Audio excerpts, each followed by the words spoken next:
Hello दोस्तों, मैं आपका दोस्त दीपक और आज मैं आपके लिए लेके आया हूँ बहुत मोस्ट इम्पॉर्टेंट टॉपिक। ये मोस्ट इम्पॉर्टेंट टॉपिक है जो बेसिकली सारे गवर्नमेंट एग्जाम्स में आते हैं और कई सारे पेपरों में भी आते हैं। तो ये जो टॉपिक है ना, most most most important topic है। और टॉपिक का नाम भी जान लेते हैं फिर, अगर इतना मोस्ट इम्पॉर्टेंट है तो। टॉपिक का नाम है factors affecting the workability of concrete. देखिए ये जो हमारा टॉपिक है वो मोस्ट इंपॉर्टेंट है। ठीक है, अब स्टार्ट करते हैं कि factor affecting the workability of concrete. उससे पहले अपने चैनल को सब्सक्राइब कर दीजिए और अगर आपको ये वीडियो पसंद आती है तो आप लाइक भी कर सकते हैं। ठीक है, तो अगर आपको अच्छा लगता है तो आप लाइक कर सकते हैं और मेरे चैनल पर जाकर विजिट करिए, देखिए। और इसके ऊपर मैंने कई सारी एक दो अभी स्टार्टअप करा है, बट कई सारी चीज़ें बना रखी है मैंने इसके बारे में। ठीक है, चलिए स्टार्ट करते हैं। Factors affecting the workability of concrete. अब इसके बाद पहला क्या है, सीमेंट कंटेंट रेशियो। अब देखिए यहाँ पे सीमेंट कंटेंट रेशियो क्या होता है। सीमेंट कंटेंट रेशियो का मतलब है कि यहाँ पे क्या है, additional cement content in concrete affect the workability of concrete in a good measures. मतलब कहने का मतलब है कि जो हम एडिशनल सीमेंट कंटेंट करते हैं, एडिशनल सीमेंट कंटेंट का मतलब है कि जब हम एडिशनल मतलब एक्स्ट्रा जब हम मिलाते हैं सीमेंट कंटेंट को किसके अंदर, कंक्रीट के अंदर जब हम मिलाते हैं तो क्या करता है, एक अफेक्ट डालता है। अब देखिए अफेक्ट कैसा है, अफेक्ट करेगा किसको, वर्केबिलिटी ऑफ कंक्रीट को, बट गुड मेजर्स में, अच्छे तरीके से अफेक्ट करेगा, बुरा अफेक्ट नहीं करेगा, अच्छा अफेक्ट करेगा। जैसे मोर cement content in concrete provides flexibility and smooth concrete surface and it thoroughly fills voids between aggregates। तो ये क्या करता है कि ये क्या, अब देखिए यहाँ पे हमने बात करी थी कि ये जो है ना, ये आपका ये गुड मेजर्स देगा। अब ये गुड मेजर्स क्या है, अब गुड मेजर्स का मतलब अफेक्ट तो करेगा वर्केबिलिटी ऑफ कंक्रीट को, लेकिन गुड मेजर्स में करेगा। ठीक है, अब कैसे करेगा, ये क्या करेगा, जब हम ज़्यादा सीमेंट कंटेंट मिलाते हैं कंक्रीट के अंदर तो क्या करता है, हमें प्रोवाइड करता है फ्लैक्सिबिलिटी, कंक्रीट को एक फ्लैक्सिबिलिटी प्रोवाइड करेगा, स्मूथ कंक्रीट सरफेस प्रोवाइड करेगा और उसके बाद क्या करेगा, वो अच्छी तरीके से ना वॉइड्स को फिल कर देगा जो एग्रीगेट्स के बीच में है। ठीक है, तो ये अच्छा हो गया कि जब भी हम सीमेंट कंटेंट रेशियो एक्स्ट्रा जब हम यूज़ करते हैं तो उससे हमें क्या बोलते हैं, गुड एक अफेक्ट पड़ता है वर्केबिलिटी ऑफ कंक्रीट पर, लेकिन एक अच्छा इफेक्ट पड़ता है। उससे क्या होता है कि हमारी जो सीमेंट की जो प्रॉपर्टी है उसमें थोड़ी बहुत इंप्रूवमेंट आती है, उसकी फ्लेक्सिबिलिटी आपकी बढ़ जाती है। ठीक है, और स्मूथ कंक्रीट हो जाती है, जो उसका सरफेस है उसका स्मूथ कंक्रीट सरफेस हो जाता है। वॉइड्स उसके बीच में, जो एग्रीगेट्स के बीच में वॉइड्स होते हैं वो फिल हो जाते हैं। तो काफ़ी अच्छा है सीमेंट कंटेंट रेशियो। ये एडिशनल सीमेंट कंटेंट रेशियो है। ठीक है, एडिशनल जब हम एक्स्ट्रा जब हम मिलाते हैं तो। अब देखिए उसके बाद क्या लिखा हुआ है यहाँ पे कि this also helps to reduce friction between aggregate and smooth movement between aggregates. ये क्या करता है कि जो एग्रीगेट के बीच में जो फ्रिक्शंस होते हैं, मतलब एग्रीगेट के बीच में जो पार्टिकल्स के बीच में जो फ्रिक्शंस होते हैं उसको भी रिड्यूस कर देता है, कम कर देता है। और क्या करता है, एंड स्मूथ मूवमेंट, और एक अच्छा मूवमेंट उनके बीच में पैदा कर देता है, अच्छा मूवमेंट ला देता है। कैसा लाता है, smooth movement between aggregates while mixing, placing and compacting of aggregate. तो जब भी हम मिक्सिंग करते हैं, प्लेसिंग करते हैं एंड कंपैक्टिंग करते हैं कंक्रीट की, तो उनके बीच के जो एग्रीगेट्स होते हैं, मतलब कि जो उसके अंदर एग्रीगेट्स जो मिले होते हैं उनके बीच में जो भी हमारा फ्रिक्शन हो रहा होता है पार्टिकल्स के बीच में, एक तो उसको कम कर देता है, उसका जो मूवमेंट होता है ताकि अच्छा मूवमेंट होता है, जिससे कि हमारी मिक्सिंग अच्छी हो जाए, हमें कोई प्रॉब्लम ना हो, प्लेसिंग अच्छी हो जाए और कंपैक्टिंग अच्छे से हो जाए। ठीक है, और कंक्रीट की, तो इसलिए ये थोड़ा बहुत हमें बहुत ज़्यादा हेल्प करता है सीमेंट कंटेंट रेशियो। ठीक है, अब यहाँ पे देखिए थर्ड क्या है, अब यहाँ पे थर्ड क्या है कि अगर मैं आपकी बात करूँ थर्ड की, कि if the finance of the cement increases, अगर आप सीमेंट के फाइनेस को इंक्रीज कर देते हैं, सीमेंट की जो फाइनेस है उसके अगर उसको इंक्रीज कर देते हैं, then it will require more water for smooth workability. तो आपको ज़्यादा पानी की जरूरत पड़ेगी, आपको वाटर की ज़्यादा जरूरत पड़ेगी। क्यों आपको क्यों जरूरत पड़ेगी, फॉर स्मूथ वर्केबिलिटी। अगर आपको एक स्मूथ वर्केबिलिटी और comparatively with less fine aggregate, ठीक है, तो अगर आपको अच्छे से एक वर्केबिलिटी चाहिए, स्मूथ वर्केबिलिटी चाहिए, तो आपको जो वाटर की रिक्वायरमेंट है वो ज़्यादा लगेगी। ठीक है, तो अगर आप फाइनेंस बढ़ाएंगे सीमेंट का तो आपको पानी की भी ज़्यादा जरूरत पड़ेगी, सीधी सी बात है।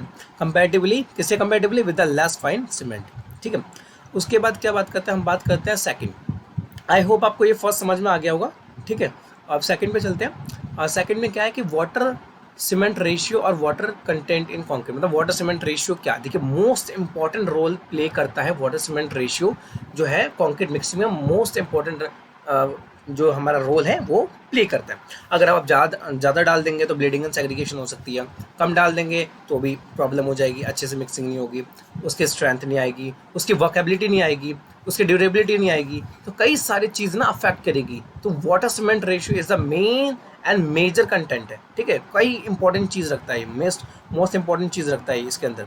तो इसमें क्या है कि देखिए यहाँ पे फर्स्ट चीज़ है, मैं यहाँ से पढ़ रहा हूँ, ठीक है, water cement ratio is one of the crucial part of the concrete. देखिए बहुत इंपॉर्टेंट पार्ट है, क्रूशियल पार्ट है, which influence the workability of the concrete. मतलब जो इन्फ्लुएंस करता है, असर डालता है किसके, वर्क एबिलिटी ऑफ कॉन्क्रीट के, मतलब कि कॉन्क्रीट की कार्य करने की क्षमता पर ना वो कई मतलब बहुत ज़्यादा इफेक्ट डालता है water cement ratio.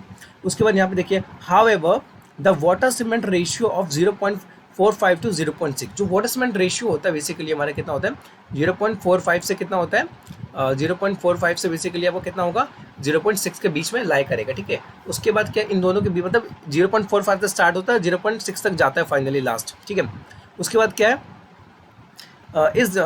is used for better workability without even using any additional mixture of concrete। अगर आप चाहते हैं कि आपको एडिशनल मिक्सर ना करना पड़े, मतलब कहने का मेरा मतलब है कि एडिशनल मिक्सर ना करा, आपको एडमिक्सचर्स की जरूरत ना पड़े, यहाँ बोला है एडिशनल एडमिक्सचर, आप चाहते हो कि आपको एडमिक्सचर की जरूरत ना पड़े। अब एडमिक्सचर क्यों यूज़ करते हैं, ताकि हम उसकी जो हमारी कॉन्क्रीट मिक्सिंग होती है उसकी वर्कएबिलिटी को अच्छे से बढ़ा पाएँ, ठीक है, उसकी प्रॉपर्टीज में थोड़ी इंप्रूवमेंट ला पाए, ठीक है, इसलिए हम एडमिक्सचर्स यूज़ करते हैं। और जब भी हम एडमिक्सचर्स यूज़ करते हैं तो वाटर सीमेंट रेशियो जो होता है वो कम कर देता है, उसकी क्वांटिटी को कम कर देता है, ठीक है, इसलिए भी हम यूज़ करते हैं।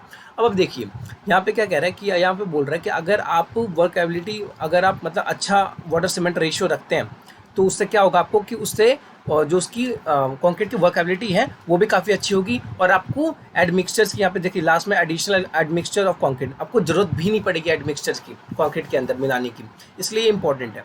उसके बाद देखिए क्या है, यहाँ देखिए यहाँ पे, ठीक है, यहाँ पे देखा है higher the water cement ratio. अब देखिए हमें ज़रूरत है हाईली वाटर सीमेंट रेशियो, अगर ज़्यादा हो जाए तो क्या होगा, हमें वाटर सीमेंट रेशियो इसलिए ताकि उसका जो सरफेस है वो अच्छे से स्मूथ हो पाए, अच्छे से वो मतलब कि मिक्सिंग हो पाए, प्लेसिंग हो पाए, कॉम्पैक्टेड हो पाए, है ना, इसलिए हम वाटर सीमेंट रेशियो यूज़ करते हैं। लेकिन अगर ज़्यादा वाटर सीमेंट रेशियो यूज़ कर लेंगे, मतलब higher the water cement ratio, the higher the water content per volume of concrete and concrete will be more workable. हमें पता है कि हम ज़्यादा अगर वाटर सीमेंट रेशियो यूज़ करेंगे तो हाँ ठीक है, अगर एक लिमिट होती है कि हाँ हम वाटर सीमेंट रेशियो अगर इतना यूज़ करेंगे तो हमारी कंक्रीट जो होगी उसकी जो मतलब कंक्रीट मिक्सिंग जो होगी वो काफ़ी अच्छा वर्केबल होगा, काम करने लायक होगा, यहाँ पे देखिए वर्केबल हो जाएगा।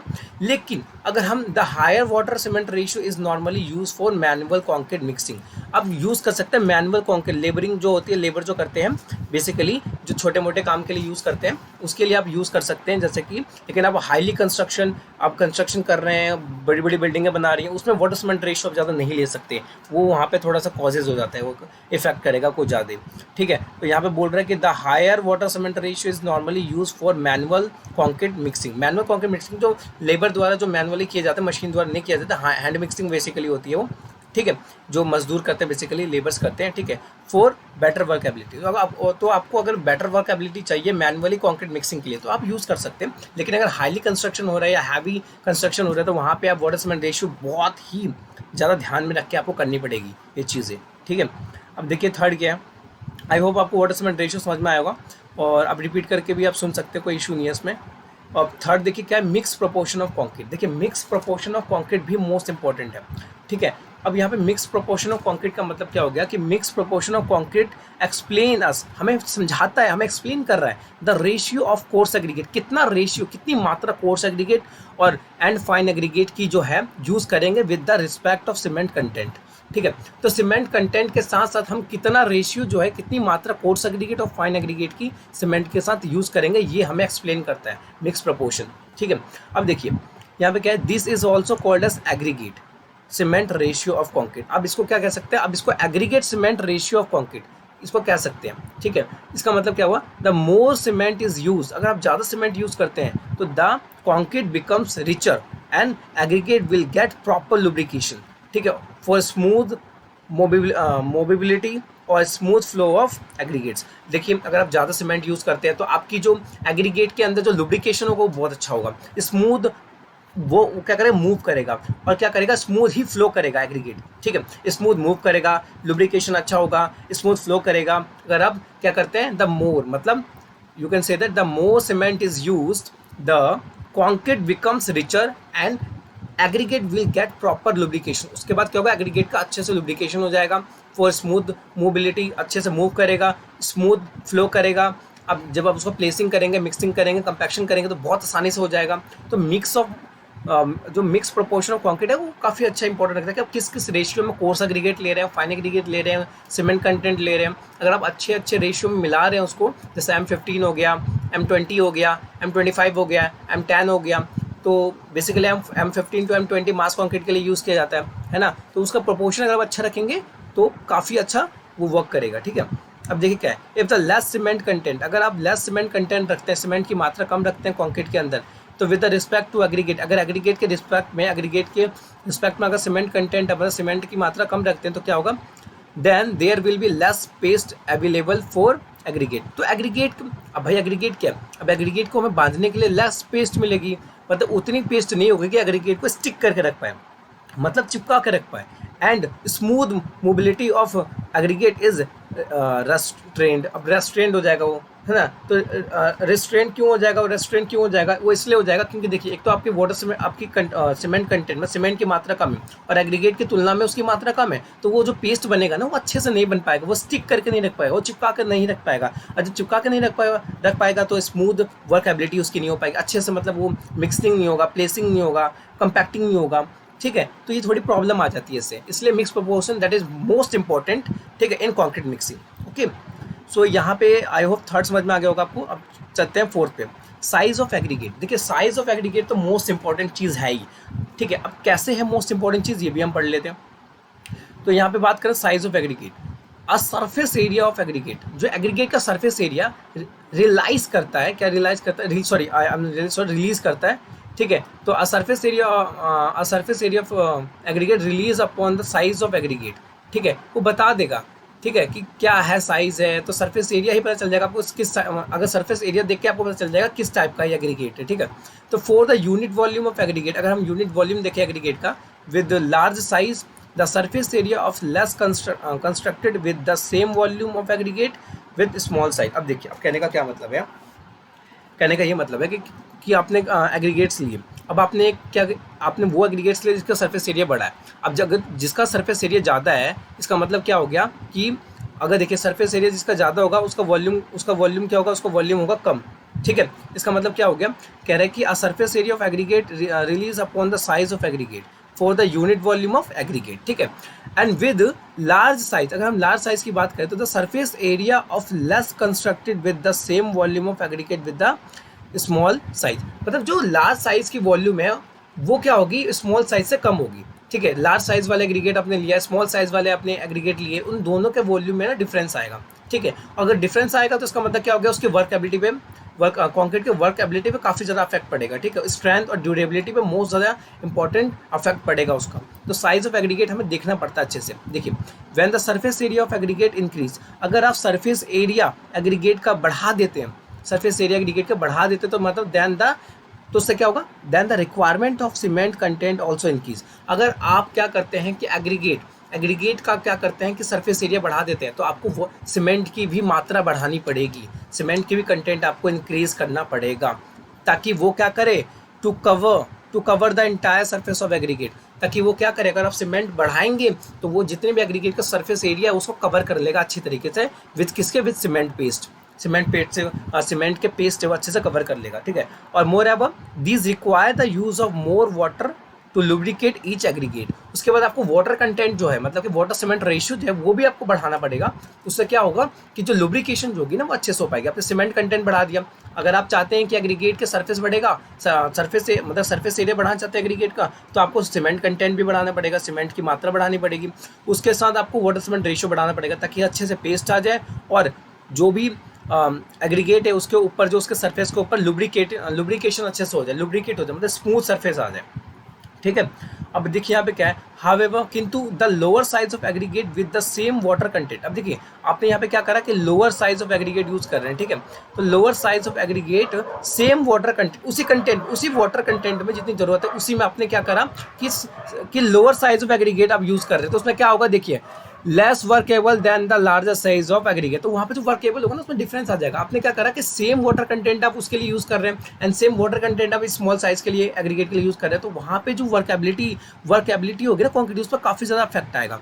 क्या इफेक्ट आएगा कि workable than the large size of aggregate, क्या होगा, लेस वर्केबल, वो ज्यादा वर्केबल नहीं होगा, वो उसकी जो मतलब कार्य करने की क्षमता वो कम हो जाएगी, ठीक है। इसलिए कह रहे हैं कि जब अगर आप साइज रख रहे हैं तो सेम साइज रखिए, ठीक है। उसके हिसाब से अगर आप साइज बढ़ा रहे हैं, आप सरफेस एरिया बढ़ा रहे हैं, तो आपको सीमेंट भी बढ़ाना पड़ेगा और वाटर भी उसी के हिसाब से बढ़ाना पड़ेगा, ठीक है। इसलिए दोनों यहाँ पे यूज़ किए गए, ठीक है।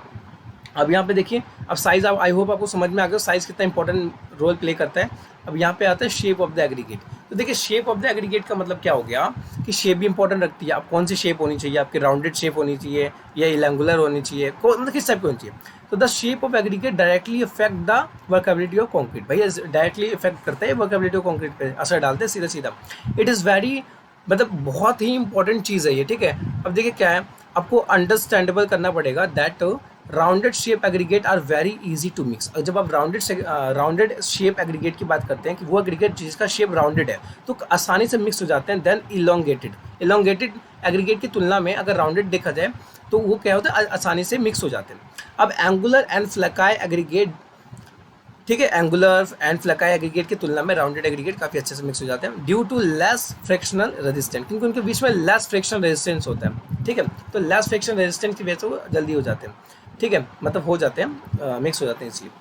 Other than these the rounded aggregate have a less surface area. उसके बाद सीधी बात है, राउंडेड एग्रीगेट के बाद जो राउंडेड एग्रीगेट्स होते हैं उनके पास लेस सरफेस एरिया होता है कंपेयर टू इलोंगेटेड और इरेगुलर शेप्ड एग्रीगेट की उनकी तुलना में देखा जाए तो जो सरफेस एरिया होता है आपके राउंडेड एग्रीगेट का वो बहुत ही कम होता है, ठीक है। So these require very less water content. अगर सीधी सी बात है सरफेस एरिया कम है तो आपको वाटर कंटेंट की भी जरूरत कम पड़ेगी और सेम वर्केबिलिटी, ठीक है। तो वर्केबिलिटी भी आपकी अच्छी हो जाएगी और उसी वर्केबिलिटी में आपको वाटर कंटेंट की रेशियो भी कम, वाटर कंटेंट जो रेशियो होगा वो भी कम पड़ेगा और आपको वर्केबिलिटी भी आपको अच्छी मिलेगी। So therefore the river sand is preferred for concrete. तो जो रिवर सैंड होता है ना उसको प्रेफर किया जाता है कॉन्क्रीट के लिए as they are in round shape. जब आप राउंड शेप यूज़ कर रहे हैं तो उसके लिए कौन सा आपको मतलब कि सैंड यूज़ किया जाएगा, रिवर सैंड। जो रिवर सैंड होता है बेसिकली वो प्रेफर किया जाता है किसके लिए, कॉन्क्रीट के लिए, फॉर राउंडेड शेप वाले कॉन्क्रीट के लिए यूज़ किया जाता है, ठीक है। आई होप आपको समझ में आ रहा है। मैं ट्राई कर रहा हूँ, पूरी कोशिश कर रहा हूँ आपको समझाने की। फिर भी अगर कोई डाउट होता है तो आप मुझे बता सकते हैं, मैं दोबारा कोशिश करूँगा आपको समझाने की, ठीक है। अब यहाँ पे क्या है, ग्रेडिंग ऑफ एग्रीगेट। देखिए 6 क्या है, ग्रेडिंग। अच्छा ग्रेड भी इंपॉर्टेंट है, कोई एक वेल ग्रेडेड होता है, गैप ग्रेडेड होता है, उसके बाद देखिए वेल ग्रेडेड हो गया, ठीक है, उसके बाद गैप ग्रेडेड हो गया। तो ये चीज़ें जो है ना बहुत इंपॉर्टेंट चीज़ें हमें समझनी पड़ेगी। तो well graded aggregate have a major effect on the workability. देखिए मेजर इफेक्ट डाल रहा है, बहुत मोस्ट इंपॉर्टेंट इफेक्ट डाल रहा है कॉन्क्रीट की वर्केबिलिटी पे। क्या डाल रहा है, well graded aggregate help in reducing the voids in the given volume of aggregate। जितनी भी वॉल्यूम है, जितनी भी आप एग्रीगेट यूज कर रहे हो उसके बीच में जितने भी voids हैं उन सभी voids को वो क्या कर रहा है, रिड्यूस कर रहा है, कम कर रहा है। तो grading of aggregate most important क्या करता है, रोल प्ले करता है कॉन्क्रीट मिक्सिंग के अंदर। उसके बाद क्या करता है, if the grading of aggregate is good, अगर अच्छा होता है ग्रेडिंग ऑफ एग्रीगेट अच्छा होता है तो then there will be less chance to voids in between, ठीक है। तो एग्रीगेट्स के बीच में क्या होता है कि बहुत कम चांसेस होते हैं वॉइड्स के, कि वॉइड्स हो उसके अंदर, ठीक है। अगर आपका वेल ग्रेडेड एग्रीगेट आपका तो बहुत ही बढ़िया ग्रेडेड होता है वो, उसके अंदर all particles are available in that grade, okay. सारे टाइप्स के पार्टिकल्स आपको अवेलेबल मिलेंगे वेल ग्रेडेड के अंदर, ठीक है। एक वेल ग्रेडेड होता है, एक पूर ग्रेडेड होता है, एक वेल ग्रेडेड होता है, गैप ग्रेडेड होता है, एक पूर ग्रेडेड होता है। तो पूर ग्रेडेड का ही टाइप होता है गैप ग्रेडेड, ठीक है।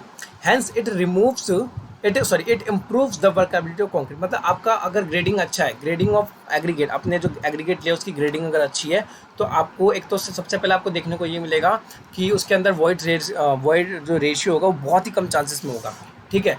तो एक और ये आपकी क्या करता है, ये वर्केबिलिटी ऑफ कॉन्क्रीट की इंप्रूव कर देता है, इसकी वर्केबिलिटी इंप्रूव कर देता है। क्या इंप्रूव कर देता है, कॉन्क्रीट की वर्केबिलिटी इंप्रूव कर देता है। तो ये मोस्ट इंपॉर्टेंट फैक्टर है। आपको एक चीज़ बता रहा हूँ, ध्यान से सुनिएगा आप, ठीक है। अब देखिए बात करते हैं 7 पे, the surface texture of aggregate. अब सरफेस का टेक्सचर कैसे मतलब एग्रीगेट का जो सरफेस टेक्सचर है वो कैसे अफेक्ट करता है। तो a surface texture such as rough surface और स्मूथ सरफेस, आपको पता है एग्रीगेट एक रफ सरफेस भी होता है, स्मूथ सरफेस भी होता है एग्रीगेट का, जो क्या करते हैं अफेक्ट करते हैं द वर्केबिलिटी ऑफ कंक्रीट को in the same way as the shape of aggregate. जैसे शेप ऑफ एग्रीगेट अफेक्ट करता है वैसे ही सरफेस टेक्सचर भी एग्रीगेट का अफेक्ट करता है वर्केबिलिटी ऑफ कंक्रीट पर। अब कैसा अफेक्ट करता है, rough texture surface area aggregates have a more surface. क्या कहने का मतलब है जो रफ टेक्सचर सरफेस होता है एग्रीगेट के, जो रफ मतलब सरफेस होता है एग्रीगेट का, वो काफ़ी सरफेस एरिया घेरते हैं, ठीक है। Then the aggregate of the same volume with a smooth texture surface. अब आपने क्या करा, एक जगह पे आपने रफ एग्रीगेट लिया, जिसका रफ सरफेस है वो एग्रीगेट लिया, और आपने एक जगह पे स्मूथ सरफेस जो एग्रीगेट है वो लिया, तो दोनों के वॉल्यूम में ना क्या आएगा, दोनों के वॉल्यूम में ना डिफरेंस आएगा। मतलब कहने का मतलब है कि कह रहा है कि rough texture surface area aggregates have a more surface area. मतलब जो रफ जो आपने जो एग्रीगेट लिया है जिसका सरफेस एरिया रफ है, उसका मतलब सरफेस एरिया होगा वो बहुत ज़्यादा होगा किसी कंपेयर टू में स्मूथ, जो आपने स्मूथ सरफेस एग्रीगेट का लिया हुआ है, वो एग्रीगेट जिसका सरफेस टेक्सचर स्मूथ है उसके कंपेयर में सरफेस एरिया जो होगा वो ज़्यादा होगा रफ का, ठीक है। इसलिए concrete with smooth surface texture is more workable. और कॉन्क्रीट किसके साथ वर्केबल करता है, स्मूथ सरफेस के साथ ज़्यादा अच्छे से वर्केबल करता है then the rough textured surface aggregate. तो रफ टेक्सचर्ड सरफेस एग्रीगेट की तुलना में जो कॉन्क्रीट जो है अच्छे से वर्केबल करता है किसके साथ, स्मूथ सरफेस टेक्सचर के साथ, ठीक है। तो यहाँ पे आप समझ चुके हैं रफ टेक्सचर्ड सरफेस एग्रीगेट क्या है, स्मूथ टेक्सचर सरफेस एग्रीगेट क्या है। तो ये चीज़ें हैं जो छोटी छोटी चीज़ें, हाँ थोड़ी कन्फ्यूजन्स हो रही हैं, थोड़ी बोलने में थोड़ी प्रॉब्लम हो रही है, बट इट्स ओके, आप ट्राई कीजिएगा, समझने की कोशिश करना आप, ठीक है। अब देखिए यहाँ पे दो चीज़ें और रह रही है हमारी, उसके बाद ये खत्म हो जाएगा। दो चीज़ क्या है, अब एक तो है use of admixture in concrete, कि क्या क्या यूज़ है use of admixture in concrete. देखिए there are many different types of admixtures used in construction to enhance the property of aggregate. देखिए मोस्ट इंपॉर्टेंट चीज़ है, अगर हम वर्केबिलिटी ऑफ कॉन्क्रीट के बारे में बात कर रहे हैं तो हमें जानना बहुत ज़रूरी है कि एडमिक्सचर क्या यूज़ में किस टाइप का यूज़ होता है एडमिक्सचर का कॉन्क्रीट के अंदर, और कौन कौन से डिफरेंट टाइप्स के एडमिक्सचर्स होते हैं वो मैं अलग क्लास में बताऊंगा आपको, ठीक है। लेकिन यहाँ पे देखिए कि there are many different types of admixture used in construction to enhance the property of concrete, ठीक है। ये तो क्या करती है, टू इनहैंस, इसलिए क्या करती है, इनहैंस करती है, बताती है आपको, दिखाती है आपको कि क्या प्रॉपर्टी है, क्या इफेक्ट डालूंगी मैं प्रॉपर्टी पे, क्या इफेक्ट कर सकता है वो प्रॉपर्टी मतलब कि प्रॉपर्टीज़ के ऊपर कॉन्क्रीट के। तो यहाँ पे क्या है, there are few workability enhancer. देखिए कुछ वर्केबिलिटी इन्हेंसर है एडमिक्सचर्स के, एक पहले को तो बोला गया प्लास्टिसीजर और दूसरे का नाम है सुपर प्लास्टिसीजर। क्या होते हैं प्लास्टिसीजर और सुपर प्लास्टिसीजर, देखते हैं ना। Which increase the workability of the concrete even with less water cement ratio. आपको वाटर सीमेंट रेशियो क्या होगा, कम यूज़ करना पड़ेगा, आपकी वर्केबिलिटी इंक्रीज कर देगा, लेकिन रिजल्ट क्या होगा, delay in initial setting time. तो इसकी इनिशियल सेटिंग टाइम है वो थोड़ी सी लेट हो जाएगी, ठीक है। अब देखिए admixture reduce the quantity of water required for the same volume of slum. अब जितनी हमें वाटर ऑफ क्वांटिटी चाहिए होती है वो क्या करता है, रिड्यूस कर देता है एडमिक्सचर्स, ठीक है। उतने ही वॉल्यूम है जितने वॉल्यूम आप यूज़ करना चाहते हैं, ठीक है। तो ये चीज़ हो गई। तो use of admixture I hope आपको समझ में आ गया होगा। नेक्स्ट बढ़ते हैं, यूज़ ऑफ सप्लीमेंट्री सीमेंटीशियस मटीरियल। देखिए ये बहुत मोस्ट इंपॉर्टेंट है, इस पर प्लीज़ ध्यान दीजिए। क्या है कि जो हमारे supplementary सीमेंटीशियस materials are those materials which are used with cement to modify property of concrete। मतलब कंक्रीट के प्रॉपर्टी को मॉडिफाई कर दे वो मटेरियल, उस मटेरियल को हम बोलते हैं सीमेंटीशियस मटेरियल। मतलब supplementary cementitious material are those material which modify the properties of concrete, ठीक है। जो प्रॉपर्टीज होती है कंक्रीट की उसको मॉडिफाई कर दे। अब और चीज़ देखिए, these materials are as follow. अब आपको पता है फ्लाई ऐश होता है ना, फिब्रेस हो गया, मतलब फाइबर्स हो गया, सिलिका हो गया, फ्यूम हो गया, स्लैग सीमेंट हो गया, थोड़ा मिसिंग हो गया बोलने में, सॉरी, ठीक है। उसके बाद the uses of fly ash are to improve the workability of concrete. जब हम फ्लाई ऐश यूज़ करते हैं तो ये क्या करता है, वर्केबिलिटी बढ़ा देता है कॉन्क्रीट की, और रिड्यूस कर देता है वाटर सीमेंट रेशियो। जो वाटर सीमेंट रेशियो की डिमांड है उसको रिड्यूस कर देगा और इसकी वर्केबिलिटी भी बढ़ा देगा। उसके बाद बात करते हैं सिंथेटिक फाइबर्स की बात करते हैं। The use of synthetic fibres in concrete क्या करता है, it reduce workability of concrete. ये क्या करता है, it reduce workability of concrete as it's makes the movement of aggregate harder by reducing the lubricating effects of cement paste in concrete। मतलब क्या कह रहा है, it reduce workability of concrete as, जैसे it makes the movement of aggregate harder. जैसे अगर जैसे suppose कीजिए कि ये हार्ड हो गया है ना, आपके कॉन्क्रीट मिक्स हार्ड हो गया, तो उसको रिमूव कर देगा, और रिमूव करके क्या करेगा, reducing the lubricating effect of cement paste in concrete. अगर ज़्यादा लुब्रिकेशन हो गया तो वो उसको कम कर देगा, वो क्या कर देगा, उसको उस लुब्रिकेशन को, ज़्यादा पानी चला गया, ज़्यादा वो हो गया तो उस लुब्रिकेशन को कम कर देगा, और क्या करेगा, वो ऐसा पेस्ट तैयार करेगा जो कॉन्क्रीट के लिए क्या हो, कॉन्क्रीट मिक्सिंग के लिए बहुत बढ़िया हो। ये काम करता है सिंथेटिक फाइबर। अब देखिए सिलिका क्या काम करता है। The silica fume is used in concrete to reduce the increases the workability of concrete. क्या करता है, रिड्यूस द, क्या करता है, the silica fume is used in concrete to reduce the increase the workability of concrete based on its quantity.